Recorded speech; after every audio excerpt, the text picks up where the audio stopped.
할렐루야. 지난 한 주일 동안도 평안하셨습니까? 우리 교회에서는 부흥의 준비를 위한 특별 새벽 기도회가 한 주일 동안 진행이 됐고, 또 어제부터 오늘 오후까지 작년부 성경학교가 진행이 됩니다. 이제 교회학교 여름 행사 마지막 행사인데, 어제 참여하지 못하신 분들도 오늘 오후에는 좀 많이 참석하셨으면 감사하겠습니다. 성경에 보면 가장 모범적인 스승과 제자의 관계를 보여준 이야기들이 몇 가운데 나옵니다. 그 중에 대표적인 이야기가 모세와 여호수아 이야기, 그리고 엘리야와 엘리사 이야기, 또 신약에 오면 바울과 디모데 이야기, 좋은 선생님과 좋은 제자가 계속 대를 계승하면서 하나님의 위대한 역사를 이루어간 아름다운 이야기들을 우리가 만나게 됩니다. 오늘 본문에 나오는 엘리야, 엘리사 우리 두 분 다 훌륭한 선지자들이죠. 엘리야는 그 뜻이 오직 여호와는 하나님이시다 라고는 그런 뜻이고, 엘리사는 하나님은 구원자이시다 라고는 그런 의미를 가지고 있는데, 이름이 비슷해서 때로는 헷갈릴 수도 있지만, 그러나 이분들의 모든 삶의 흔적을 보면 영적인 난세에 일어난 영적 거장들입니다. 아합과 이세벨이라고는 왕과 왕비가 중심이 돼서 바알과 아세라 우상을 섬기는 일을 온 이스라엘 백성들에게 강요하면서 정말 가장 영적으로 극심한 타락과 캄캄함에 빠져있던 그 시대, 우리 하나님께서 엘리야를 세우시고 엘리사로 하여금 그 사역을 이어받게 함으로써 하나님의 역사를, 또 하나님의 영광을 드러낸 아름다운 일들을 우리가 많이 발견하게 됩니다. 이제 오늘 말씀은 화려했던 엘리야 시대를 마감하고 엘리사 시대를 여는 사역의 계승 장면을 우리에게 보여주고 있습니다. 그동안 하나님께 목숨 바쳐 충성했던, 정말 이 시대는 하나님을 섬기고 하나님을 따르는 사람이 나 밖에는 없습니다.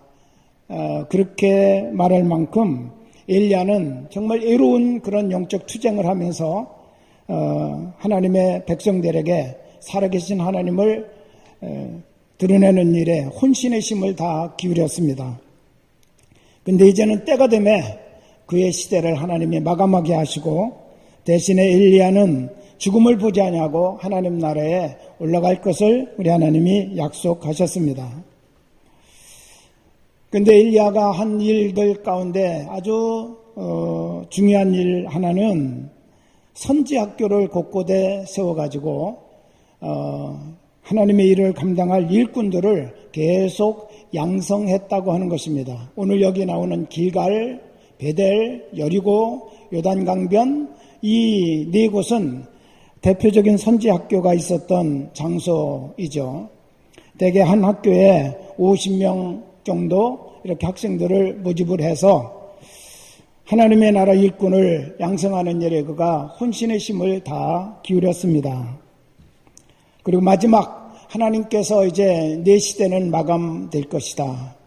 대신에 너는 죽음을 보지 아니하고 하나님 나라에 올라오게 될 것이다 라고는 그 말씀을 듣고 각 선지학교를 마지막으로 한번 그가 돌아보기 위해서 쭉 움직이는 그런 내용. 근데 중요한 것은 이 많은 학생들 가운데 어떻게 엘리사가 이런 위대한 사역의 후계자가 되었는지, 그것을 오늘 우리에게 보여주고 있고, 하나님의 나라 일을 위해서 엘리사의 안목은 무엇이었는지 우리가 그것을 발견하면서 하나님 앞으로 나아갈 수 있는 귀한 시간이 되시기를 바랍니다. 그동안 하나님의 사람이라는 별명, 또 불의 종이라고는 별명을 들어가면서 많은 기적을 행하고 하나님의 살아계심을 나타냈던 이 능력의 종 엘리야가 이제 하나님께로 가야 할 시간이 다가왔습니다. 그래서 마지막 그가 하고 싶었던 여러 가지 일들, 정리해야 될 일들이 많이 있지만 그는 내일을 위해서, 내가 이 세상을 떠나더라도 내일을 위해서 하나님의 일은 지속돼야 된다라고 하는 것 때문에 그 일을 위해서 내가 마지막으로 해야 될 일이 무엇일까? 키워내고 있는 일꾼들을 한번 다시 격려하고 돌아보는 것이 가장 중요한 일이다. 그렇게 생각을 하고 그가 이제 돌아보고자 했습니다. 근데 거기에 혹처럼 달라붙은 사람이 하나 있었는데 엘리야가 계속해서 선생님을 따라다니는 거예요. 수많은 제자들이 있었지만 유일하게 엘리사만이 끝까지 그의 스승을 계속 따라옵니다. 길갈에서 엘리야가 그의 제자 엘리사에게 말합니다. 나는 하나님께서 말씀하신 대로 베델로 갈 것인데 너는 여기 남아 있으라 라고 말합니다. 그리고 베델에까지 갔는데 또 하나님이 여리고로 가라는 거예요. 여리고로 가면서 또 남아 있으라 그랬어요. 또 여리고에 갔더니 또 하나님께서 요단강에 있는 선지학교로 가라. 그래서 그쪽까지 가면서 또 남아 있으라고 계속해서 반복해서 너는 여기 머물러라, 너는 여기 머물러라. 여기 성경을 보면 선생님이 제자에게 간청했다 그렇게 말합니다. 간청했다고 하는 말은 제발 나를 따라오지 말고 너 여기 남아있어라 라고 하는 그런 부탁이죠.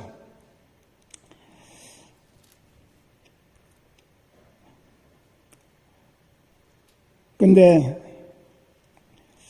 이 말씀 속에는 엘리야의 고달팠던 인생을 표현해 주기도 합니다. 나는 하나님께서 이 사역을 하라고 불러주셨기 때문에 내가 목숨 다하여 힘을 다해서 고달픈 인생이지만 내가 이 일을 했으나 너희들에게는 정말 이 일을 맡기고 싶지 않다. 이런 어려운 사명을 넘겨주고 싶지 않다라고 하는 그런 의도도 엘리야의 마음속에는 남아있었던 것 같습니다. 제자를 사랑하는 어떤 인간적인 그런 마음이 엘리야에게 있었기 때문에 계속 남아있으라고, 나 따라오지 말라고 이와 같이 말하고 있었던 것입니다. 그런데 또 한 가지 의미는 바로 엘리사를 테스트하는 거예요. 네가 과연 이 어려운 시대, 가장 영적으로 캄캄하고 힘든 이 시대, 네가 하나님의 사역자로서 이 어려운 시대를 이기며 하나님의 일을 감당할 수 있는 준비가 얼마나 되어져 있는지, 마음가짐이 얼마나 되어져 있는지 내가 좀 확인해 봐야 되겠다. 나를 따라오지 말라고 계속 얘기하는 거예요. 다른 제자들은 뭐라고 했나요? 엘리야 선생님이 곧 하나님 나라로 올라간다는데 그분을 따라가 봤자 이제 얻을 게 뭐 있겠느냐. 그럼 다 포기했어요. 다 포기했는데 유독 엘리사만 끝까지 따라갑니다. 엘리야의 삶의 태도를 오늘 우리는 여기서 볼 수가 있습니다. 여호와께서 나를 베델로 보내신다. 나를 여리고로 보내신다. 여호와께서 나를 요단으로 보내신다. 나는 하나님이 말씀하신 그대로 가는 인생이다 라고 하는 것을 여기서 그가 고백하고 있습니다. 하나님이 보내시니까 나는 그곳으로 가는 거다. 그게 엘리야의 삶의 태도였습니다. 할렐루야. 하나님이 말씀하신 대로 그의 발걸음을 옮겨가는 것, 그게 바로 엘리야의 신앙을 한마디로 표현한 그런 내용이다. 이와 같이 우리가 볼 수가 있습니다. 엘리사에게 나는 그래서 하나님의 부름을 받아서 그렇게 하나님의 말씀대로 순종하고 가지만 너는 아직 그런 사람이 아니지 않느냐. 근데 굳이 나를 따라오면서 그 고생을 네가 받을 이유가 뭐가 있겠느냐라고 하는 그런 질문을 던지고 있는 것입니다. 그런데 엘리사가 이렇게 말합니다. 현대인의 성경대로 표현하면 내가 여호와의 이름으로 맹세하지만 선생님이 살아 계시는 한 나는 선생님을 떠나지 않겠습니다. 그가 이렇게 고백하는 거예요. 네, 하나님의 이름을 걸고 맹세합니다. 선생님이 이 땅에 살아 계시는 한 나는 절대로 선생님 곁을 떠나지 않겠습니다.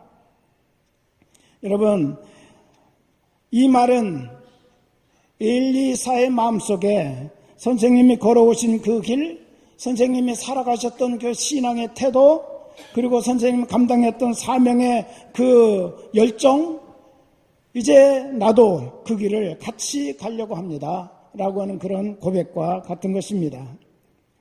하나님의 종으로서 살아가는 길, 그 길은 내가 선택하는 것이 아니라 하나님이 보내시는 길이고 오직 나는 거기에 순종만 하는 것이다. 엘리야가 말했던 것처럼 나도 그렇습니다 라고 그렇게 엘리사가 화답하고 있는 그런 말씀입니다. 선지 생도들이 다 만류하죠. 너 선생님 곧 하늘로 올라가는 거 알아?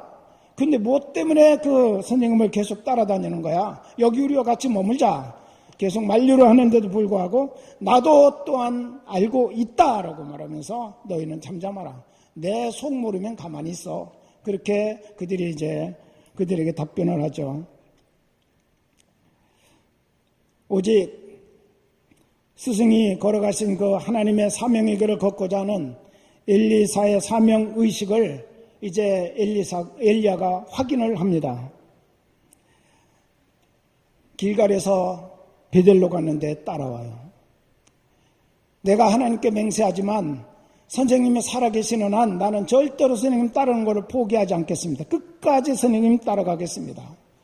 선생님의 그 가신 그 길을 나 배우려고 합니다. 그 삶의 태도 나 본받으려고 합니다. 그 영적으로 승리했던 사역의 승리의 비결 내가 끝까지 이어받기를 원합니다. 라고 하는 그런 간절한 마음을 가지고 지금 엘리사는 결단을 한 거예요. 나는 하나님의 이름으로 맹세합니다. 절대로 선생님 제가 포기하지 않겠습니다. 요단강까지 건너갔습니다. 요단강까지 건너갔는데도 거기까지 왔어요. 한 50명 제자들이 멀리서 이렇게 바라봤다고 그래요. 도대체 무엇 때문에 저렇게 애걸복걸하면서 엘리사라고 하는 사람이 우리 선생님을 따라가는지 보자. 그런데 요단강 앞에서 그들은 포기하고 말았지만 엘리사는 같이 엘리야와 함께 요단강을 건너갔습니다.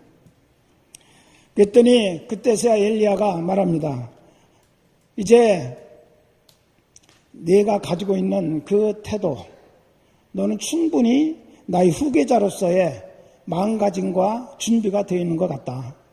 내가 마지막 스승으로서 너에게 해주고 싶은 것이 있는데 네가 한번 얘기해봐라. 그렇게 말합니다. 그랬더니 엘리사가 즉시 주저하지 아니하고 우리 선생님의 안에 역사하는 성령의 능력을 갑절로 내게 있게 해 주시옵소서. 현대어 성경에 보면 이 말은 갑절의 영적 능력을 저에게 임하게 해달라고 그렇게 그가 요청을 합니다. 여러분, 왜 이 엘리사는 선생님에게 있는 영적 능력에 대해서 얘기했을까요? 그가 다른 여러 가지 소원도 많이 있었을 텐데 그가 오직 한 가지만 가지고 그 선생님에게 마지막 부탁을 드렸을까요? 엘리사는 선생님 곁에서, 엘리야 곁에서 그 스승을 쭉 살펴봤습니다. 스승이 어떻게 성공적인 삶을 살아가고 있는지, 어떻게 성공적인 사역의 길을 걸어가고 있는지, 그 비결이 뭔지 열심히 살펴보니까 엘리야 선생님의 성공적인 삶의 비결, 성공적인 사역의 비결은 한 가지였다고 하는 사실을 그는 알게 되었습니다. 하나님께서 부어주시는 영적인 능력이었다는 거죠. 할렐루야. 그렇기 때문에 그는 한마디로 요구를 했어요. 선생님이 가지고 있는 영적인 능력, 그것을 갑절로 저에게 임하게 해달라고. 엘리사의 이 요구사항을 우리가 뜯어보면 세 가지로 볼 수가 있습니다. 첫째는 엘리사가 선생님 앞에서 겸손히 엎드린 겸손의 표시입니다. 선생님이 일로 일하였다면 나는 선생님보다 훨씬 처지는 그런 사람인데 어떻게 저도 일 가지고 일을 할 수 있습니까? 저는 이가 필요합니다. 그래서 자기의 겸손을 표시한 것입니다. 두 번째로는 자기가 사역할 시대에 사악함이 얼마나 크다는 사실을 분명하게 파악하고 있는 엘리사의 모습을 볼 수가 있습니다. 점점 더 사악해져 갈 이 시대인데 내가 선생님과 같은 능력 가지고서는 더 큰 능력을 받지 않고는 이 사악해져가는 이 시대를 내가 절대로 감당할 수 없다라고 하는 사실 그는 분명하게 깨달았다는 거죠. 세 번째로는 더 큰 비전을 가지고 있는 엘리사를 보게 됩니다. 엘리야는 이제 떠나서 이 땅에 존재하지 않지만 그와 대결했던 아합과 이세벨 그들의 정권의 힘은 여전히 살아있고 여전히 백성들을 억압하고 있고 자기를 위협하고 있다고 하는 사실입니다. 스승님이 그만한 능력을 가지고서도 이 아합의 세력을 제압하지 못하고 해결하지 못했다면 나는 더 큰 능력을 받아서라도 이 문제를 해결하리라 라고 하는 그런 비전을 그가 가지고 우리의 선생님 앞에 갑절의 영감을 받기를 원한다고 그가 이렇게 소원을 아렸습니다. 엘리야가 뭐라고 대답했나요? 우리 10절의 말씀을 우리 한번 같이 읽어보겠습니다. 10절 시작. 이르되 내가 어려운 일을 구하는도다. 그러나 나를 내게서 데려가시는 것을 내가 보면 그 일이 내게 이루어지려니와 그렇지 아니하면 이루어지지 아니하리라 하고. 아멘. 네가 어려운 일을 구하는도다. 그거 내 소관 아니야 라고 하는 거죠. 나는 할 수 없는 일이야 이거는. 그 문제는 하나님이 해결하실 문제야. 하나님께서 판단하셔서 과연 누가 내 사역의 뒤를 이어갈 것인지 결정하실 분도 하나님이시고 그 일을 행할 수 있는 능력을 주시는 분도 하나님이시지 내가 할 수 있는 일은 아니다. 어려운 일이 아니라 아예 불가능한 일이다 라고 그렇게 말하면서 다만 한 가지 하나님께서 나를 데려가시는 것 네가 볼 수만 있다면 아마 네게 그 소원이 성취되는 역사가 일어날 것이다 라고 말씀하십니다. 여러분 이 말이 무슨 말이에요? 네가 끝까지 나를 따라오는 것을 포기하지 않는다면 내 사명의식을 견고하게 갖는다면 내가 무슨 일이 있어도 이 시대 속에 하나님이 이루시기를 원하시는 그 일을 꼭 하나님의 능력을 받아 이루어 가리라 라고 하는 그 마음이 변치 않는다면 나를 끝까지 내가 따라올 것이고 그래서 하나님께서 나를 데려가시는 것을 내가 본다면 분명히 하나님은 너를 내 사명의 후계자로 설 것이고 그만한 능력을 너에게 부어줄 것이고 그 일을 감당하게 하실 것이다 라고 그렇게 말씀했습니다. 엘리사는 어떻게 했나요? 여기까지 포기하지 않은 것처럼 끝까지 엘리사는 포기하지 않냐고 스승을 따라갑니다. 스승이 하나님이 보내신 불말과 불병거를 타고 하늘로 승천하는 그 모습을 보았습니다. 그리고 남은 그것은 스승이 벗어서 요단강을 요단강을 갈랄 때 사용했던 그 겉옷을 이 엘리사가 받게 된 거죠. 여러분 겉옷을 받는다라고 하는 말은 스승의 자리를 계승하는 후계자가 되었다는 의미입니다. 이것은 이스라엘 백성들에게 공공연하게 사용했던 것이에요. 선생님이 제자에게 겉옷을 벗어 넘겨준다. 그 말은 너는 이제 내 역할을 네가 감당해라. 제자에게 그 스승의 자리를 승계해주는 그런 의미가 있는 것입니다. 여러분 엘리야는 어떻게 했습니까? 그 옷을 가지고 엘리사는 그 옷을 가지고 엘리야가 요단강을 쳤던 그 자리에 다시 돌아왔습니다. 그리고 그 옷으로 요단강을 치면서 엘리야의 하나님은 어디 계십니까? 라고 그가 외쳤습니다. 어떻게 됐습니까? 요단강물이 갈라지고 다시 엘리야가 행했던 그 기적이 엘리사를 통해서 나타나게 됐습니다. 여러분 여기에는 하나님의 음성은 없었어요. 그렇지만 그 사건을 통해서 하나님은 지금 말씀하고 계십니다. 엘리야의 하나님 어디 계시냐? 엘리야와 함께 하늘로 가신 것이 아니라 바로 지금 이 자리 너와 함께 있다라고 말씀하고 계신 거예요. 그리고 이제부터는 내가 너와 함께 너를 통해서 일하겠다라고 하는 메시지가 그 속에 들어있는 줄로 믿습니다. 실제적으로 성경의 기록을 쭉 보니까 엘리야가 일으킨 기적 사건은 7번 기록되어져 있어요. 그런데 엘리사가 일으킨 기적 사건은 14번이 기록되어져 있습니다. 하나님께서 사건의 기록을 통해서 엘리야의 소원이 어떻게 성취되었는지를 실제적인 사건을 통해서 우리에게 증명해주고 계시다라고 말할 수 있습니다. 엘리사는 뜨거운 사명의식을 가지고 이 사명 감당하며 살려면 스승이 받은 것보다 나는 갑절의 영적 능력을 받아야 한다고 생각하면서 끊임없이 갈망하는 마음을 가지고 끝까지 스승을 따라가면서 그 마음의 갈망을 표현했던 것입니다. 스승이 만류하고 동료들이 비웃어가면서 만류해도 그는 갈망하는 그 마음을 절대로 놓지 않았습니다. 그때 하나님께서 그에게 큰 능력을 부어주신 줄로 믿습니다. 여러분, 갈망하는 자에게 우리 하나님께서는 분명히 은혜를 입혀주신다는 사실을 믿으시기를 바랍니다. 엘리사의 갈망하는 태도를 몇 가지로 우리가 정리해보면 그는 끈기 있게 믿음의 길을 갔다는 것입니다.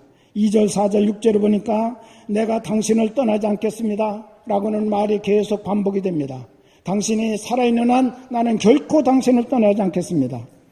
머물라고 하는 스승의 권면을 뿌리치고 오히려 그는 여호와 이름을 걸고 맹세하면서 선생님이 살아계시는 한 선생님을 결코 떠나지 않겠다고는 의지를 표명했습니다. 그 속에는 하나님께서 우리 선생님 안에 주셨던 그 성령의 능력을 나는 받고 싶다라고는 그런 갈망이 들어있는 것이죠. 그의 믿음은 어떤 유혹에도 흔들리지 않았습니다. 베델에 가서 여리고에 가서도 선지자의 제자들이 나와가지고 하나님께서 선생님을 데려가실 텐데 굳이 떠나실 그분을 따르지 말고 우리와 함께 이곳에 편안히 머물러 살자라고 유혹을 했지만 그는 이렇게 대답합니다. 나도 또한 너희들과 같이 동일한 지식을 가지고 있다. 선생님이 하늘로 올라갈 걸 나는 안다. 그렇지만 잠잠하라. 모르면 가만히 있어라. 내 마음이 어떤지 너희가 그것을 아느냐라고 하는 그런 의도로 이와 같이 말씀하고 있는 것입니다. 그는 스승님처럼 선지자의 사명을 받은 자로 사명자의 능력을 이어받아서 그 사명을 잘 하려고 하는 그런 믿음이 있었습니다. 그리고 이 믿음에 어떤 유혹도 추호에 흔들림 없이 달려갈 수 있었다고 하는 사실입니다.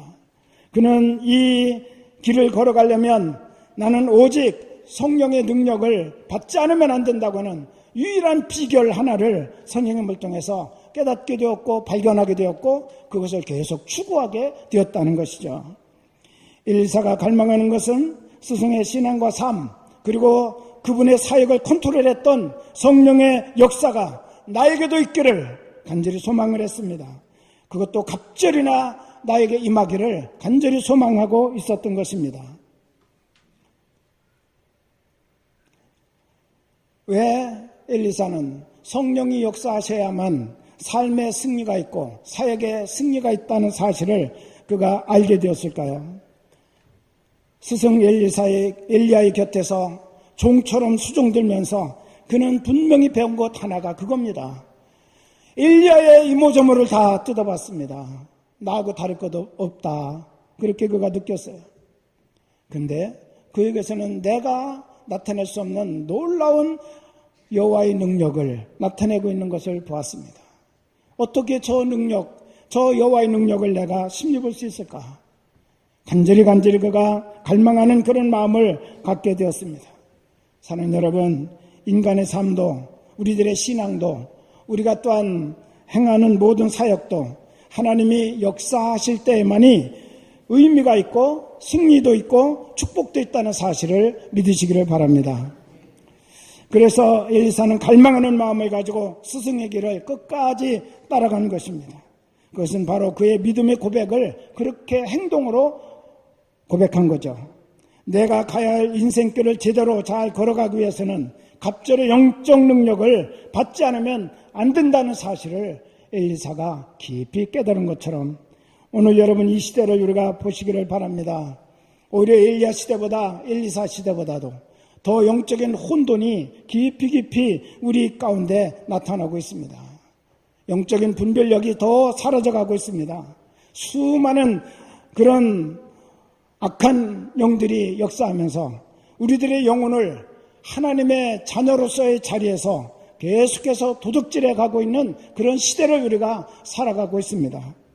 우리가 믿음으로 살려고 하면 많은 환난과 핍박은 우리 앞에 보이지 않지만 더할 수 없는 수많은 유혹들이 우리의 신앙을 느슨하게 만들고 또 우리의 신앙을 어그러지게 만들고 우리로 하여금 점점 열심히 사라져가게 만드는 그런 시대를 우리는 살아가고 있습니다. 여러분, 이런 상황 속에서 우리가 바른 분별력을 가지고 하나님 앞에 하나님의 사람으로서 성공적인 삶을 살아가고 하나님이 맡겨준 그런 귀한 길을 우리가 온전하게 잘 걸어가기 위해서는 내 신과 내 능력이 아니라 하나님의 능력, 영적인 능력을 우리가 받지 않으면 안 됩니다. 그런데 이 능력은 갈망하는 자에게 하나님이 주신다고 말씀하셨습니다. 시편 107편 9절에 있는 말씀 보면 그가 사모하는 영혼에게 만족을 주시며 줄인 영혼에게 좋은 것으로 채워주심이로다 라고 말씀하십니다. 사모하는 영혼, 줄인 영혼, 그 영혼에게 만족을 주시며 좋은 것으로 채워주신다고 약속하셨습니다. 할렐루야. 여러분, 우리가 사모하는 영혼을 가져야 됩니다. 가란 영혼, 줄인 영혼은 뭐예요? 갈급한 영혼이에요. 갈망하는 영혼을 말합니다.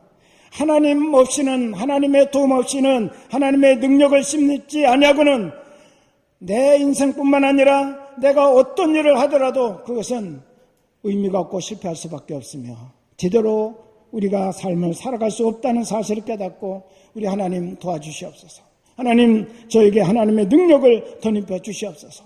여호와 엘리야의 하나님은 어디 계십니까?